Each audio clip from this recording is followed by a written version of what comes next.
When trimming a brisket, what are the differences between restaurant trims, a backyard or a catering trim, and a competition cook-off brisket trim? What's up, Pitmasters? In this video, we're going to show you exactly what those differences are and how to trim for each of them. Before we jump into the trimming, let me quickly explain the 3 things I look for in a brisket when I'm shopping. First is size. Generally, I find myself going for the 16 to 18 pound range. I rarely go less than 14 pounds, and if I find a solid 20-pound brisket, I'll take that too. Second is shape. I look for a brisket that's more or less as even and flat as it can be. This can be helpful for trimming quickly. Lastly, perhaps most importantly, the grade. These days, for restaurant standards, cook-offs, and at good at-home eats, prime is the gold standard. You want to look for a brisket with good marbling. Truthfully, at home, even a good choice can be a good choice for most occasions. But for a cook-off, you don't want to bring a knife to a gunfight. So go at least with a prime or else a Wagyu if you can afford it. With all that said, let's get to trimming this brisket. All right, check out this brisket. Remember I was saying it has this big old point here?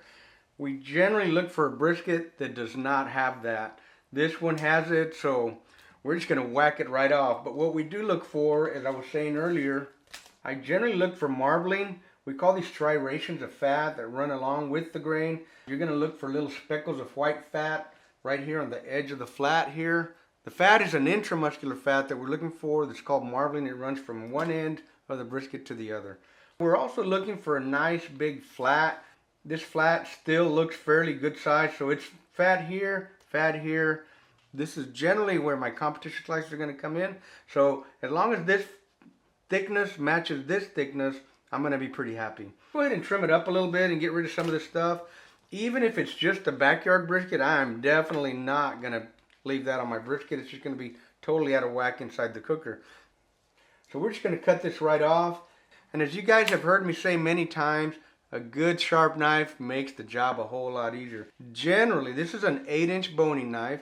And generally, this knife right here is all I need to trim from a backyard brisket to a competition brisket and everything in between. This is just a really good all-around knife. So whether it's backyard or competition, that big piece is coming off. Otherwise, it's going to lay all weird inside the barbecue pit. Remember, we want nice, even cooking. In order to have nice, even cooking, your brisket kind of has to be the same size from one end to the other as much as is possible. Let's go ahead and start trimming. If I'm doing a backyard brisket, all I'm going to do is take some of this fat up here off the top. I'm not going to get way down into the meat. Just taking the big, thick part that's sticking out a lot. So I'm just going to take this off right here. The reason I take that off is as much as possible, I want that rub that I'm going to put on the brisket to flavor the meat. Good trick here, stick your hand up under the brisket, pick up the part where you want to trim from, grab that fat and take it off, and just keep on doing what you're doing like this. Take off this fat here. Generally for backyard, restaurant, catering type scenarios, you're going to do a very minimal trim because you're trying to get maximum yield, the most amount of meat that you possibly can get to serve your client or your family and friends in the backyard. I am going to take off some of this fat right here, kind of square it up a little bit. There's a hard fat line of fat that runs right along that edge there that just really is no good. So we want to get rid of that. I do like to round off my point here a little bit. Even if it's just for the backyard, I'm going to round it off a little. So trust me, we're not going to throw none of this meat away. This is all good hamburger meat right there. This one sticks out. It's a little bit more pointy, so I'm just going to round it off a little bit.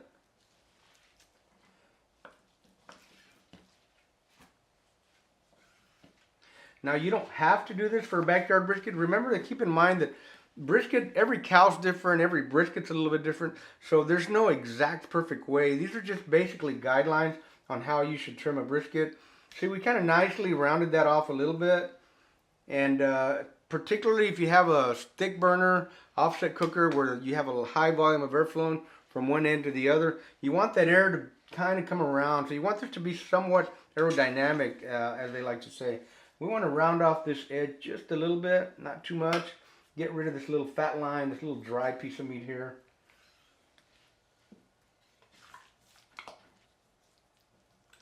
I'm trying to not over trim because remember, like I said, we want maximum yield. We want to have the most amount of meat possible to serve our family and our friends. Still gonna take a little bit of fat off up here on top. I don't worry too much about this fat on top when I'm doing a backyard trim. Okay, I'm gonna rotate this around and show you guys a little bit on the other side. This side looks okay. Got a little bit of a gouge right here. So I'm just gonna kind of square that off just a little bit, get rid of that gouge. Another tip, as I've said before, you want nice cold meat. It's a lot easier to trim a cold brisket than one that's been sitting out a while and it gets all loose and slippery and stuff. And that's pretty close to a backyard trim. We're gonna flip it over and look at the other side. It does have a little excess fat here, so I'm gonna come across here and get rid of some of that. Less mass means less time cooking inside the barbecue cooker.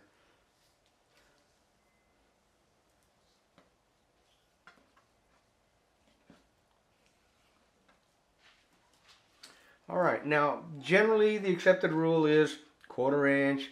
I say 1/8 to 1/4 inch of fat on the bottom side of the brisket. You don't want to get rid of all of it. That fat layer does do a little bit to help retain some of the moisture inside the meat. This has a little flap sticking out right here. We're going to pull that off right there. Cut it off. Okay, now this is a very basic backyard / catering restaurant style trim. Some restaurants are a little more aggressive because they make their in-house sausage. So they will trim a little bit more from the brisket and make it even smaller than what I've done here today. For backyard and or catering restaurant, generally you're going to want maximum yield. So that's about as far as I would trim for a catering brisket or for something here at the house. It doesn't have to be totally perfect. You don't have to square it up all super nice and pretty. What you want is a lot of meat to cook so you can make people happy with. And this right here would make a lot of people happy. These little corners here are gonna overcook anyway. I would rather let this dry out a little bit, cut that off and chop it up and throw it in a sandwich. And that will, in my opinion, help keep the rest of this meat moist from here on up. If you trim it here, then the edge is still gonna get dry anyway. So I'd rather just go ahead and let this corner get dry and this little corner get dry a little bit. And this will help the rest of the brisket stay moist. Again, that's just my thought process. Your mileage may vary a little bit. All right, so that's basically a backyard / catering restaurant style trim. Now we're gonna get into a competition trim, which is much more aggressive. Generally, I'm not gonna have a choice for competition brisket. I'm gonna have a prime or a Wagyu, Rakaushi, or some other high-end type brisket. As I said earlier, I don't want to take a knife to a gunfight, so I'm gonna buy the best brisket that money can buy to go into a top-notch competition. For a competition brisket, I prefer to use a 10-inch slicer, and as we get into it, you'll kind of understand why. Now, for all of you hardcore backyarders, don't get mad at all the meat I'm taking off of here. It's not going to go to waste. We're going to grind it up. We're going to make some amazing hamburgers out of it. All right, so the first thing I'm going to do, I'm going to turn this over to the back side. Remember, I said I want my brisket to lay flat. By the way, my barbecue loving friends, if you're interested in taking your competition brisket up to another level, if you really want to cook some really amazing competition brisket or even backyard brisket, check out my online barbecue class at pitmasterclass.us, where I teach you how to select, trim, cook, and finish and plate both backyard briskets and competition briskets and all the other barbecue meats that are the most popular barbecue meats in the world. So I'm going to flatten this out a little bit more right here.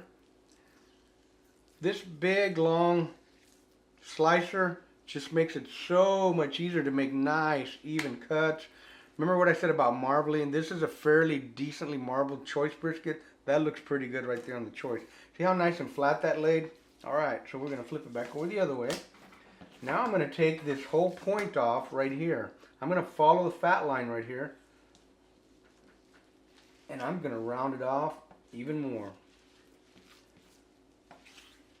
I'm going to cut that to the side. I'm going to round this off a little bit more right here.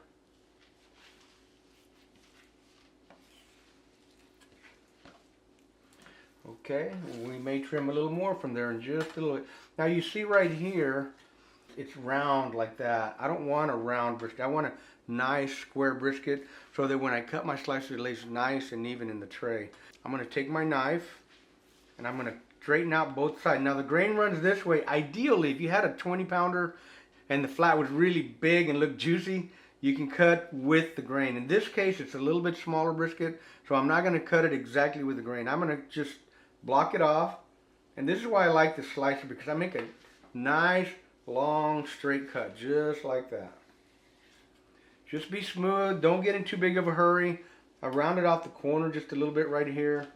Now I'm going to straighten this side out. Now generally, in competition, we want a 9-inch brisket. Some cooks like to cut it at 8 or 8.5. Me personally, I like a 9 because I want to fill that tray up from end to end. So I've got this side nice and straight. Now I'm going to straighten this side out a little bit. And I'm just going to do it just like that, folks. Just like that. And if you notice, I'm not sure if the camera picks it all up, but it's nice and round here. Got a little round edge right here. You can round it off a little bit more. You can use a knife or you can use scissors. Some guys like to use scissors. So now we've got it nice and blocked off. This still sticks out a little bit here, so we're going to trim this up a little bit more, straighten it out. I like to press down on it just a little bit, not a bunch. I'm going to round this corner off a little bit more here.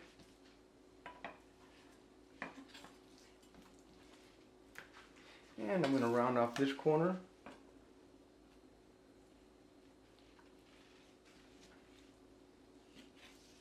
And don't worry about being perfect up here on the two ends. You're not going to put that in the tray. It's not going to go into the competition box.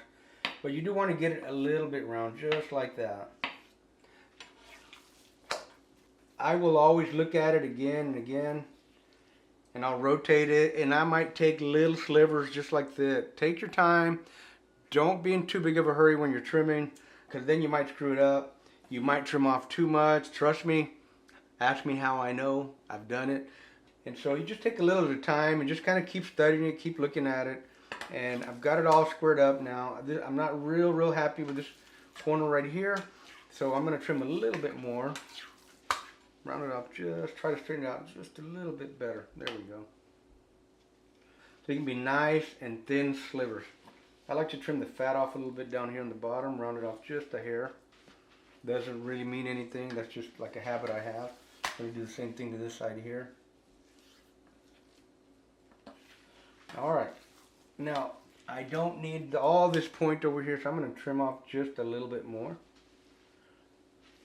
It's not going in the box. There's plenty of marbling, plenty of fat over here on the point, so I'm not real worried about this getting dried out. Alright, now you want maximum sharpness to be able to get this skin off right up here on the top. If I have enough meat on there, I'm going to take my knife and I'm just going to try to flatten out the top as well. Just like that.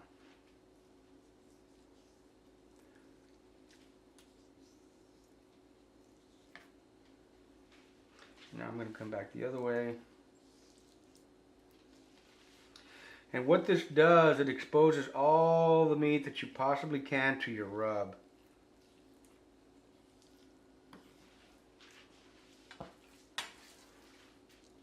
And this is one of the reasons I like this big long slicer. I can get right up under the silver skin here and get nice flat surface here. Again, you don't have to be perfection. You just have to be close, at least pretty dang close. And this is really close right here. I'm going to get some of this. I am going to have to lift it up just a hair to get this silver skin right here. Real sharp knife and cold meat works really well, folks. Okay, I think I got just about as much as I need to get. There we have a nice, pretty flat brisket. Looks like a pretty nice little rectangle. You want the edges nice and square. You see as it's warming up, it starts to kind of get out of shape a little bit. You want to keep straightening it out till you got it just right. You want to round off the edges because when you cook it and you're going to slice it, you don't want the edges to crumble on you. Alright friends, there's our competition brisket trim. Took quite a bit of meat out. Look how nice and straight that looks. Looks like a nice little rectangle. Nice and flat on top. Nice and flat on the bottom. And we still have some nice point meat here. We're going to go ahead and inject it and season it with a little bit of OG and a little bit of Wow. We're gonna put it in our smoker tomorrow morning. And once again, if you're interested in learning how to up your barbecue game, whether it's brisket, pork butts, or ribs, check out my online barbecue class at pitmasterclass.us. And I'll show you 3 different ways to inject your brisket there. Keep the smoke light, make it work. Boom.